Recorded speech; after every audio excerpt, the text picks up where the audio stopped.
Good morning, Malacañang Press Corps and guests. Welcome to the regular press briefing of Presidential Spokesperson Ernesto Abella. Morning. We're pleased to have today Technical Education and Skills Development Authority, TESDA, Director General Yiling Jean Mamundyong. Prior to his appointment, he was Department of Transportation and Communications Undersecretary. He will share with us the plans, programs, and accomplishments of TESDA. And so, ladies and gentlemen of the Malacañang Press Corps, let us welcome Secretary Jean Mamundyong. Sir. Maraming salamat. Magandang umaga po sa inyong lahat. Let me start with statistics. I think that will be interesting to you. At TISDA, since the time it was created, we have enrolled about 29 million people. Out of this enrollment, we have graduated 28 million people. And 10,000 of which have undergone the assessment. Out of these 10,000, only about 8,000, about 80,000, I'm sorry, 10 million of which was given the assessment, about 8 million were given the national certificate.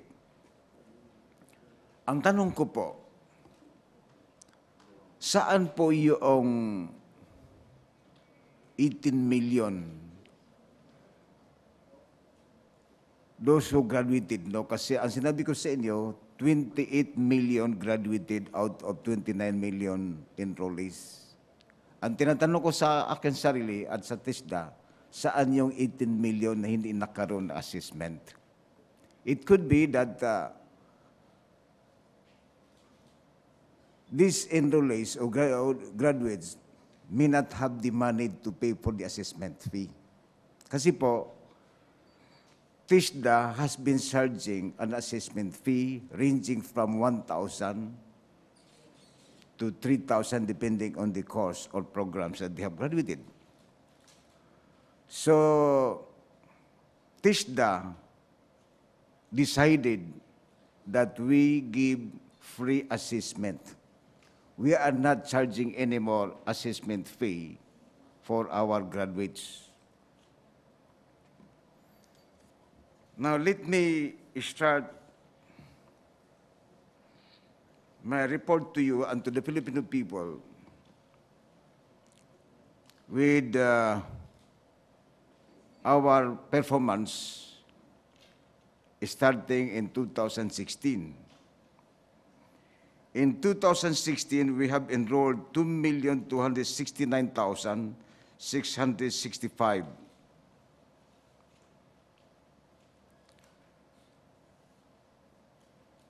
The delivery modes are the following.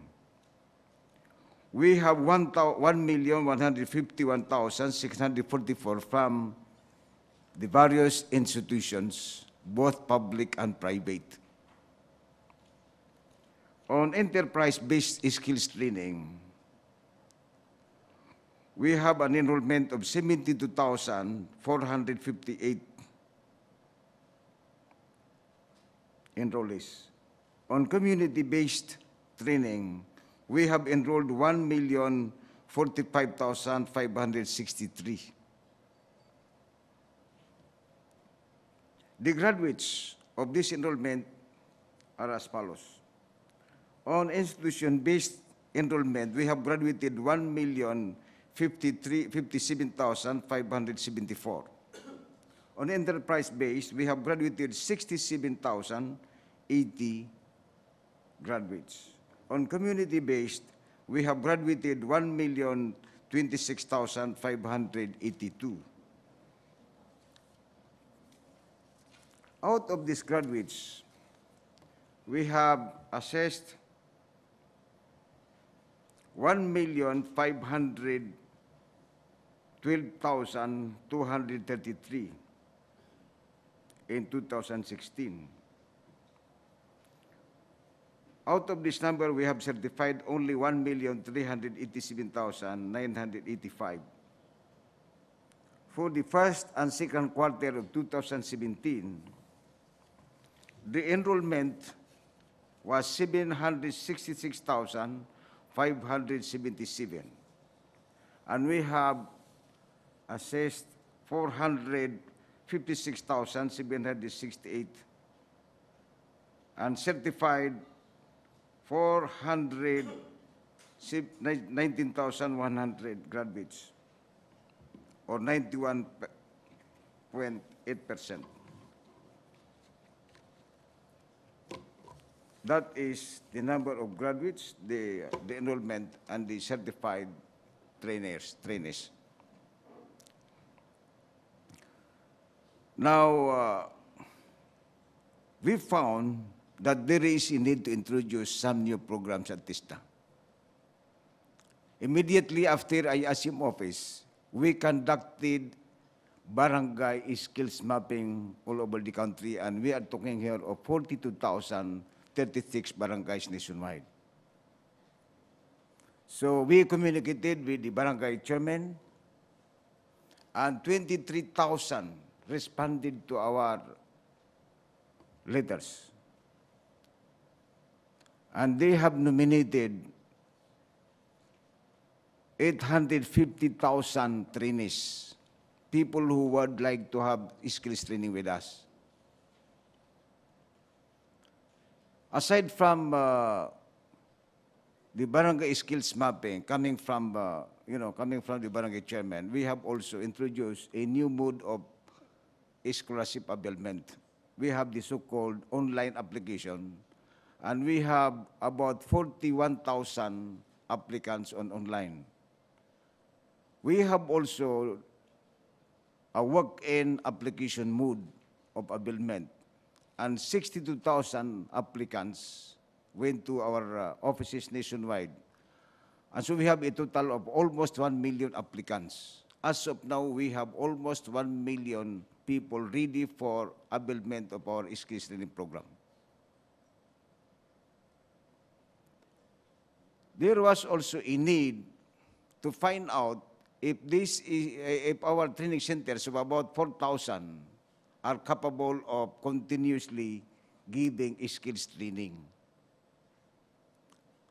We would like to know if all these training centers are really equipped.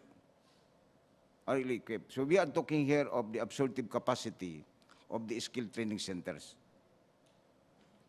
We found out that out of 4,003 training centers, 50% are compliant with our training regulations, and 29% are not, 21% of which has closed their programs.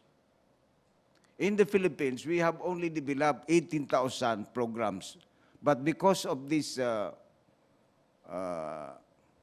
technical audit of our training centers, this number was reduced just to about 14,000. So from 18,000 programs that we have developed, this was reduced to only 14,000 because all the rest closed their programs. Ay ibig sabihin po, wala pong nag-enroll doon sa 4,000 na new programs. Yun pong ibig sabihin noon. But in the case of China, for example, they have developed 100,000 programs as compared to the Philippines, which is just about 18,000 programs.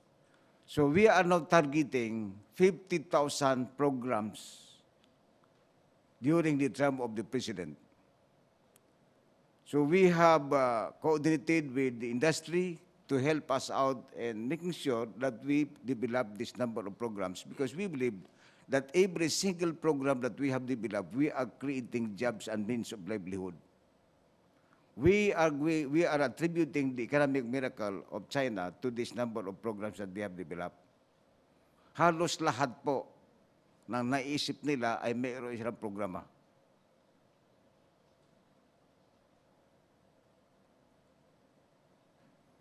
On the drug dependence, we have already trained about 20,000 drug dependents in support of the drug rehabilitation program of the President. And we are still coordinating with the Department of Health as well as the Philippine National Police to submit to us the drug dependents who are ready for skills training. And we are not only limited to giving skills training to the drug dependents, we are also coordinating with the Department of Trade and Industry as well as the Department of Social Welfare and Development to make sure that after the skills training programs are given by TISDA, jobs are already available for them and means of livelihood for those who cannot make it to the employment.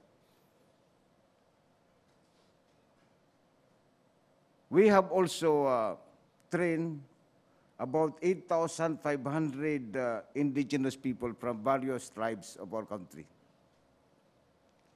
In fact, we signed a memorandum of agreement with NCIP making 15,000 scholarship grants available for the indigenous people. But after my assumption to office, I think that was last September of last year, I went to Caraga because Caraga is a region dominated by members of the indigenous people. And I have allocated 30,000 scholarship grants for Caraga. As of now, they have only a build of about 7,000 of that 30,000 scholarship grants slots. In Cordillera, for example, also, I have allocated 30,000 also for the Cordillera region. And as of today, I am happy to report to the people of the region that they have availed 11,000 already, more than 11,000 of that number of scholarship grants for Caraga. But for the members of the indigenous people scattered all over the country, as I said, we have made available 15,000 for this group of people. In the autonomous region, we have given them 60,000 scholarship grants. But unfortunately, as of today,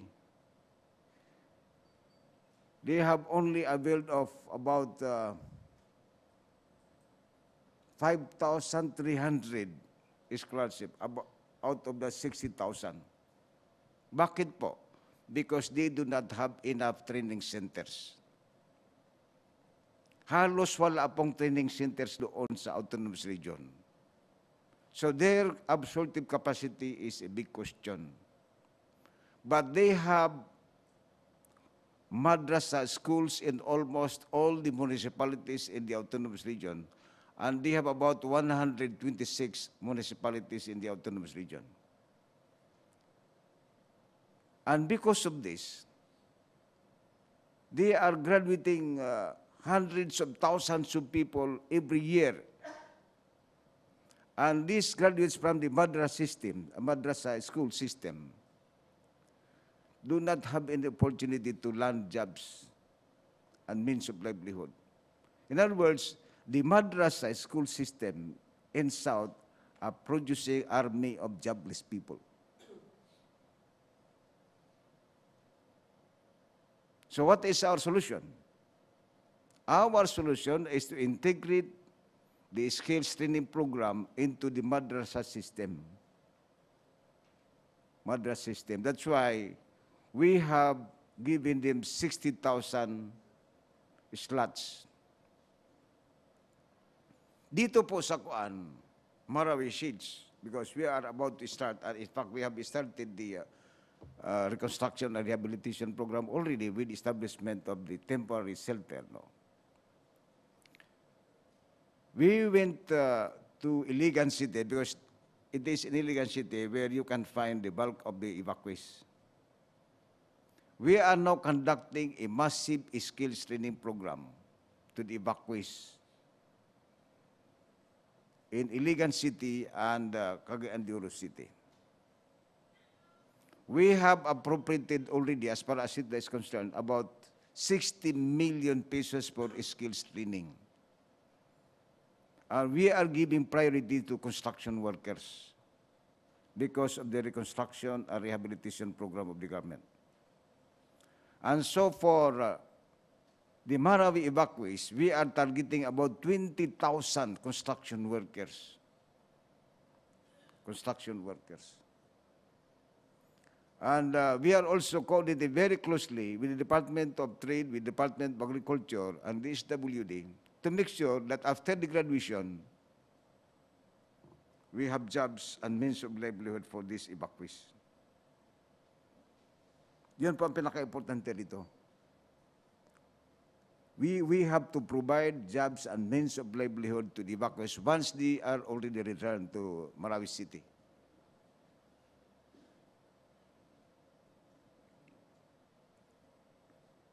Now, in the case of the AFWs, who are remitting more than $30 billion to the country, we have 3 programs for them. We have the so-called reintegration program. We are giving skills training for the returning AFWs, so that when they return, they are ready for reintegration in terms of employment and means of livelihood. Number 2 program for them, we are conducting free assessment in the respective host countries. Doon po ginagawa ang assessment ng TISDA, doon mismo sa bansang kanilang pinagtatrabahuan. So free po ito. Apart from the free assessment that we are giving to our FWs, we are going to conduct a skills upgrading or a skills enhancement for our FWs. And we have talked to our counterparts in the Middle East countries, in other countries in Europe where there is a big concentration of FWs, to allow us to conduct our skills upgrading in the Philippine international schools. Nakausap po natin yung lahat ng eskwelahan doon, and they are ready to make their facilities available for the OFWs, ready for skills upgrading. We also plan to put up TISDA's skeletal force or offices in those countries to manage the skills upgrading program of TISDA. So we are bringing TISDA closer to the OFWs who are there to President Duterte. Yun po ang mga programa natin dito sa OFWs. We have also given a skills training program for the inmates. For the first time in our country, TISDA is giving free skill training for the inmates. And we have already trained about 4,000 inmates. Pinuntahan po natin sila doon sa mga kulungan nila, doon sa mga detention centers. And this is a continuing program. This is a continuing program. We have trained also about 29,000 individual entrepreneurs, and we are closely coordinating with the Department of Trade about this, because we want to make sure that after the training, they have already some kind of business activities with the assistance of the Department of Trade. And then we have also trained, this is a special training program for the women's sector. We have trained about 39,000 women from various groups of women organizations. And for the first time also, we have entered into a memorandum of agreement with CBCP to develop family enterprises. We are coordinating, as I said, under this memorandum of agreement with CBCP to develop family enterprises in all regions of our country. And we are starting with at least 100 family enterprises in every region. So our target for the first half of 2018 is 2,000 family enterprises. The training is for the members of the family, not just the head of the family, but all the members of the family who are of age are given the training. So this is another approach to poverty alleviation program among Filipino families. We have also launched in Metro Manila the so-called emergency skills training program, and we are giving food and transportation allowance for those who will avail of this program. And we are going to dedicate the month of November this year to developing a skills training program for the Islam areas all over the country, yung mga informal settlers po. So you can see that for the month of November, we will be visiting Islam areas in the entire country, starting in Metro Manila. And we are going to coordinate with DTI, with the Department of Agriculture, with DSWD. Again, to make sure that after the graduation, mayroon na silang pupuntahan. So this is our contribution to the poverty alleviation program of the President. We will be bringing TISDA and these government offices to these Islam areas. Kami na po ang pupunta doon. Aalamin ko ano ang may tutulong ng TISDA at saka mga opisina ito. Hindi na po sila ang pupunta sa TISDA o sa mga opisina ito. Kami na po ang pupunta sa kanila. Aalamin namin sa kanila. Ano bang mga skills na pwede nating i-develop sa inyo? Pwedeng ibigay sa inyo? Ano ba ang trabahong pwedeng ibigay sa inyo? Ano ang mga livelihood program pwedeng ibigay sa inyo na kaya ninyong gawin? Yun po ang contribution ng TISDA rito. So you can see that TISDA, although this is not the new office, coming up with new programs. In the case of drug, I would like to bring you back to the drug problem. In the case of TISDA, all the officials and employees of TISDA have undergone drug testing. Lahat po kami ay dumaan sa drug testing, and we are more than 4,000 all over the country. And thank God that none of us was found positive of illegal drug substances. So we have declared TISDA as drug-free. We have also declared TISDA as corruption-free. Lahat po ng officials, empleyado, including job holders, pumirma po kami ng commitment, pledge to the President that we are corruption-free.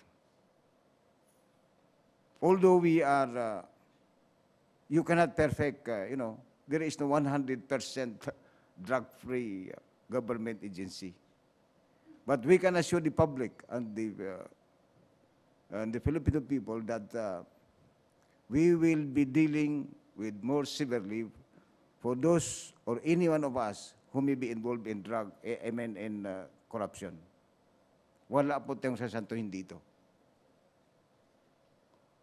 Now, doon po sa scholarship, kasi noon po, ang tawag dito ay vouchers.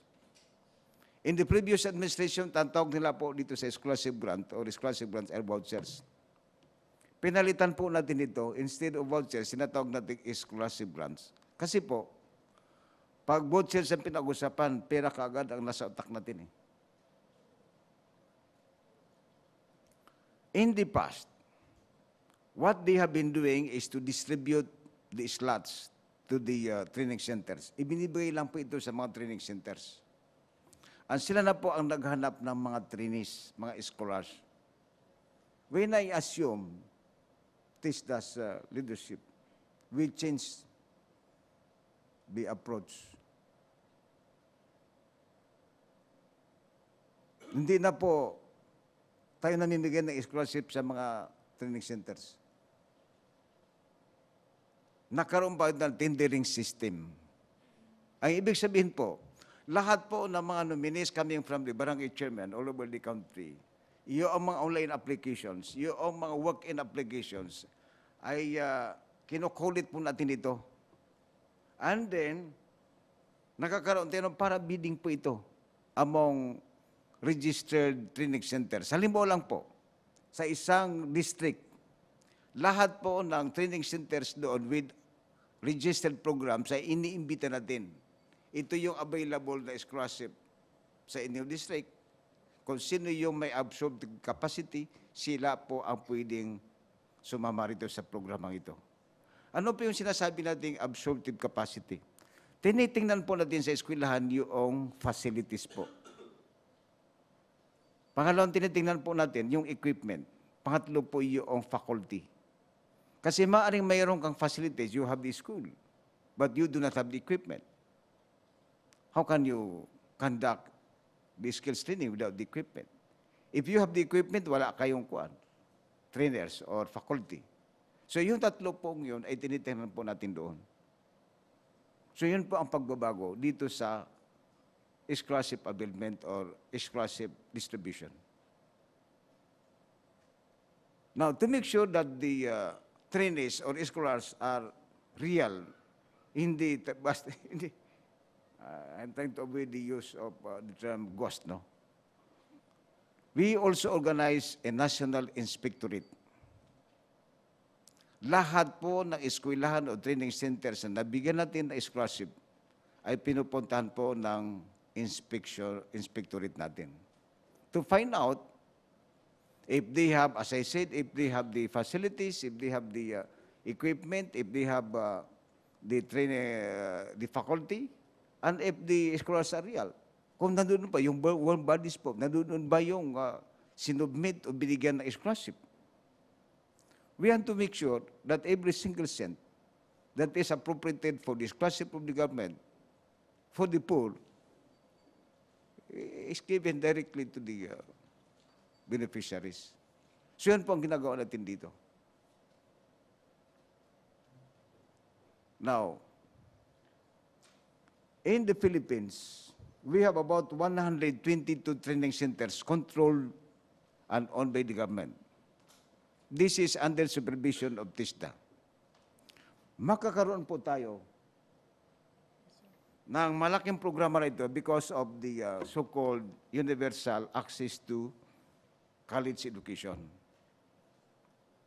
We might be receiving 4.5 billion pesos for this program.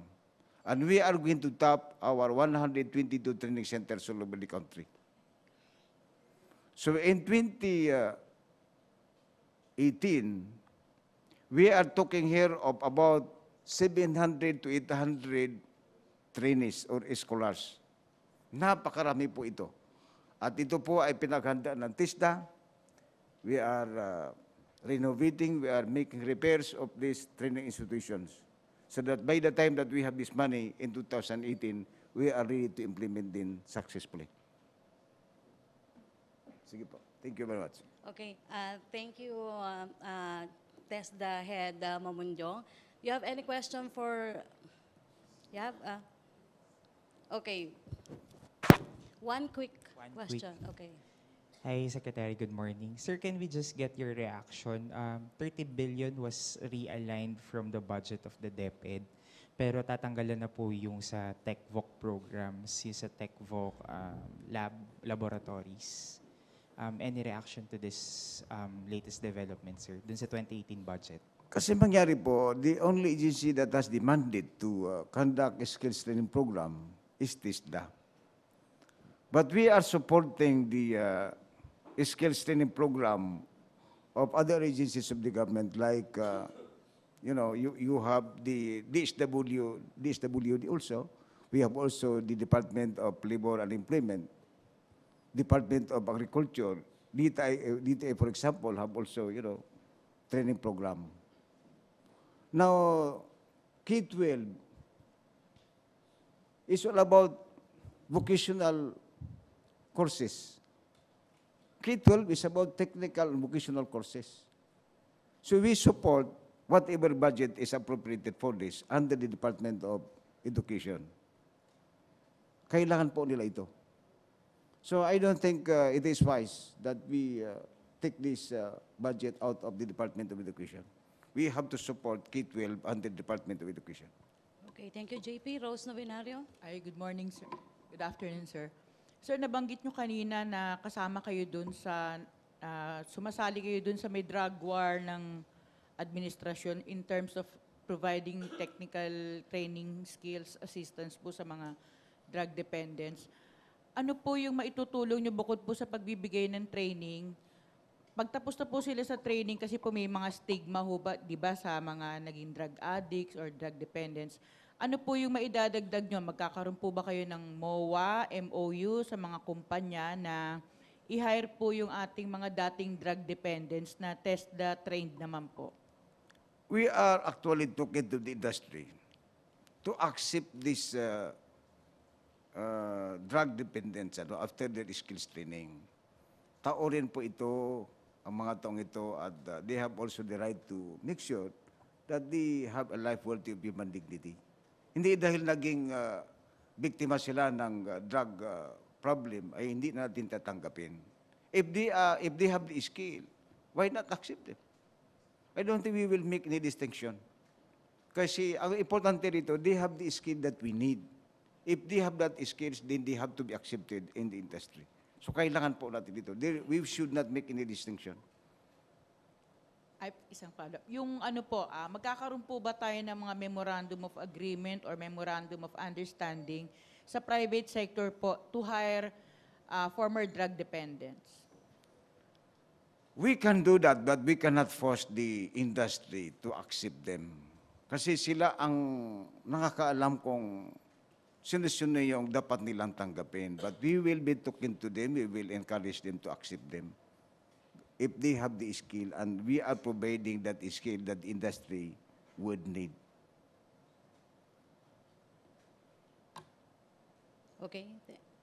Thank you, Rose. Thank you, TESDA Head Mamunjong, Presidential Spokesperson Ernesto Abella.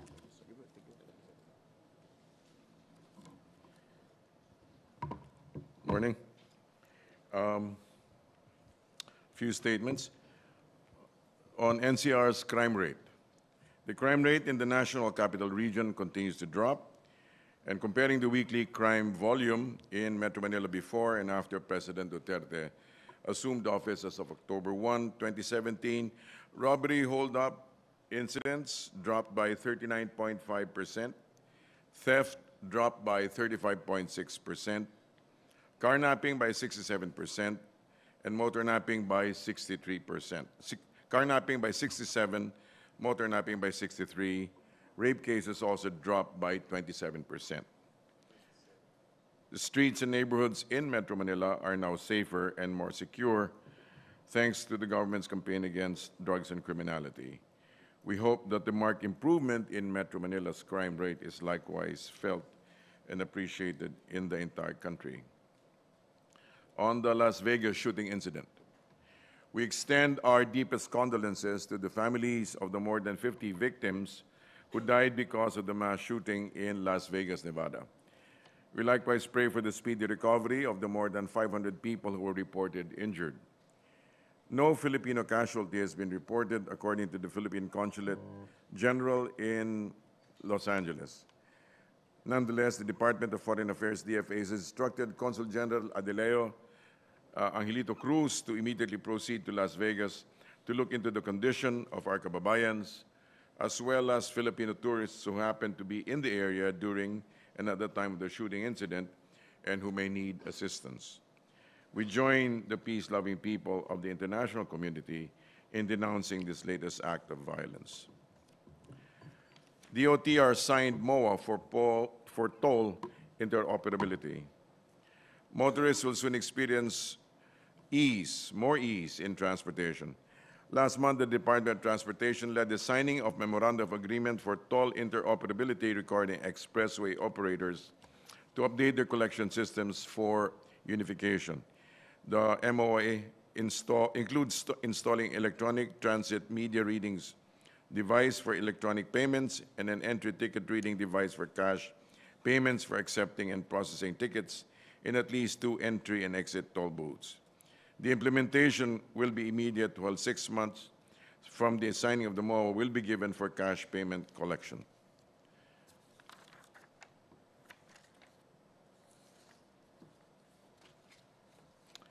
We're moving closer to our goal of easing traffic congestion in Metro Manila and surrounding areas with the completion of an updated transport infrastructure roadmap by November. This roadmap, which is being finalized by the Japan International Cooperation Agency, JICA, and NEDA, will identify urban transport strategies, address traffic demand in the coming years, and help spread economic opportunities in areas outside Metro Manila. Meanwhile, Japanese financial giant Nomura has taken notice of the Duterte administration's plan to roll out big-ticket infrastructure projects, including the development of Clark as the second major airport by 2020, the 9,500-hectare Clark Green City, a 655-kilometer spine expressway across Luzon, and the Manila-Clark Railway. All this would improve connectivity for tourism, agriculture, and industrial sectors under the Build, Build, Build program. We thank the Japanese government for helping us in our economic development efforts. On the Ombudsman's claim of confidentiality, the Office of the Ombudsman was being economical with the truth when it said it had observed confidentiality in its investigation of the graft complaint against President Rodrigo Duterte. Overall Deputy Ombudsman Melchor Arthur Carangdang, in a statement on October 2, also claimed that he was reading through the documents shown to him by the media during an ambush interview in response to media's inquiry on the status of the complaint. These go against the facts. First, Ombudsman Conchita Carpio Morales has already declared, as to the documents in its possession, the office stands by its word. Second, Carandang's claim is contrary to the earlier statement of the Anti-Money Laundering Council, AMLAC, Secretariat, that he sent a letter dated 17th of August 2017 to initiate investigation of President Duterte's alleged bank accounts. What all this confirms is that there is indeed a deliberate effort to discredit the President, mislead the public, and to create popular outrage against a duly elected Chief Executive. The public's mind seems to be being set. The Office of the Ombudsman is showing its true political color. We must remind them that it is an independent and anti-graft body that is supposed to conduct an impartial and fair investigation. It should not play into the hands of those who cannot accept the fact that the President won in the 2016 election. It should not be party to a demolition job. We have seen this before. This is déjà vu.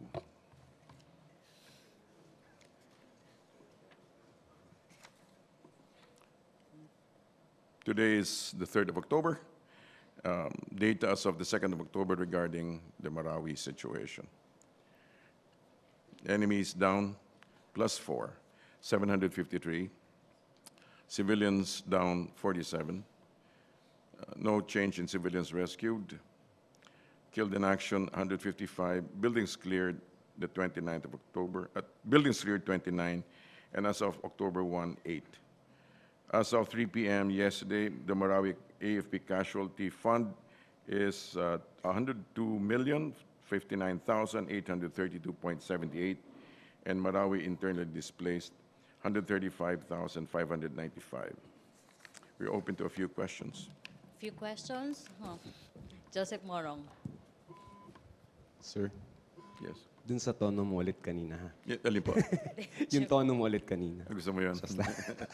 Sir, okay, dun muna sa statement niyo, sir, that there is a deliberate effort to discredit the president. Coming from whom, sir? From interested political parties. Including the ombudsman? Whoever is sympathetic to that. Our point is that some people they may be playing into the hands of certain political forces.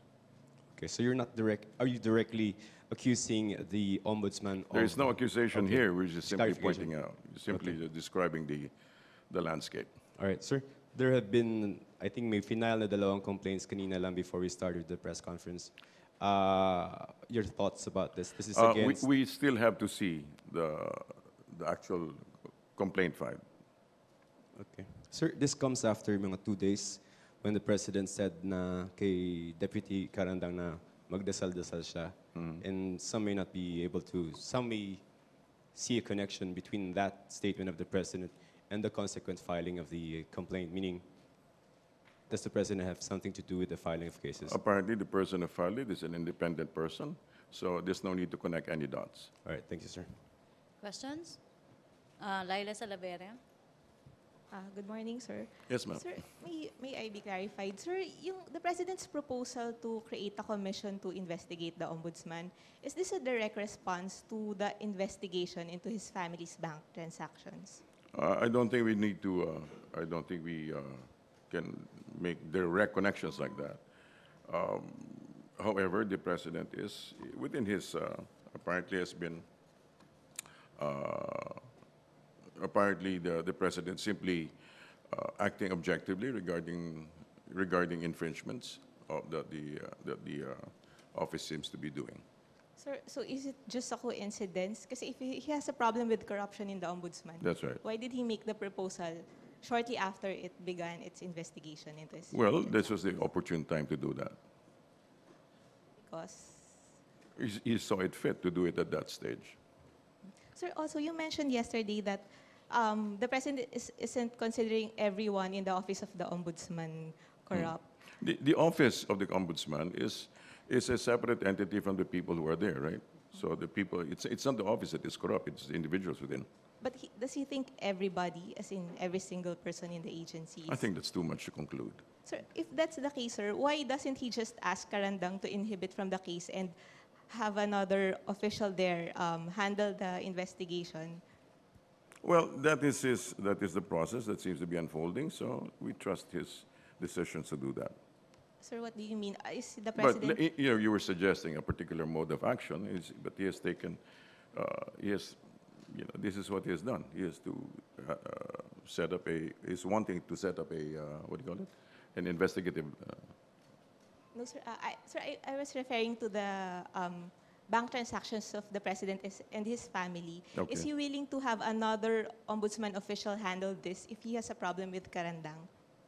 That I cannot say. I cannot speculate on that matter. That would be speculation. Okay, last question. Other issue? Follow-up. Rose Novenario. Ay, other issue. Yes, ma'am. Sir, may natanggap na po kayong report mula sa FBI na person of interest po yung roommate po ng mass shooter sa Las Vegas. Ma'am,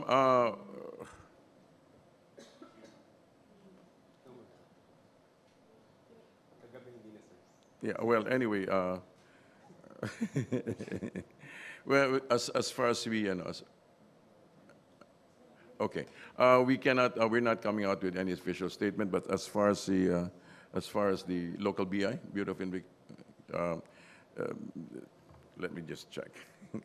Okay, last two questions muna tayo, o three. Dexter Ganibe and Maricel Halili. Maricel Halili, TV5. Sir, good morning. Just a quick question. Sir, may we have your reaction about the request of Mayor Mabilog to have an extension for his leave of absence for another 30 days, I guess? That we need to refer to the Office of the Executive Secretary to find out their opinion regarding the matter. I think one of his concerns, aside from his health condition, is his safety. Safety, So, yes. opo, meron po ba siyang assurance that he'll be safe? when Of he course, comes? the president. This is a pretty democratic country. It's, as far as our evidence shows, we rule of law prevails. Thank you, sir. Okay, last three, Tuesday New, to be followed by Dexter and Rose Cos. Hi, sir. Yes, ma'am. May inihain pong motion si Quirino Representative Cuwa, Dakila Carlo Cuwa, na gustong ipa-abolish na po yung Bureau of Customs. But in the meantime, na mahirap daw yung process na yon, ay hain siya ng ang tawag yan, recommendation sa Congress na bigyan ng emergency power si Presidente para pansamantala po habang daw ina-abolish ang customs, si Presidente na muna yung mag-head sa customs. Ano po, necessary po ba ito?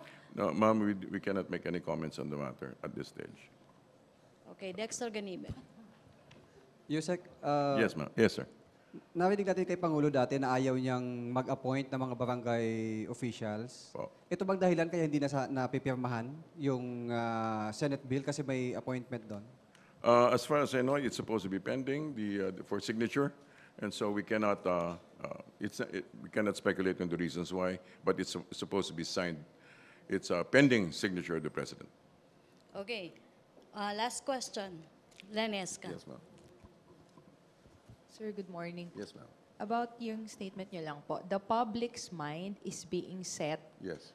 to think what po? Well, with whatever misinformation seems to be being placed out there. Like, for example, there's a narrative that's being put out, billions, stuff like that. So it seems that there is a concerted effort in trying to paint, mispaint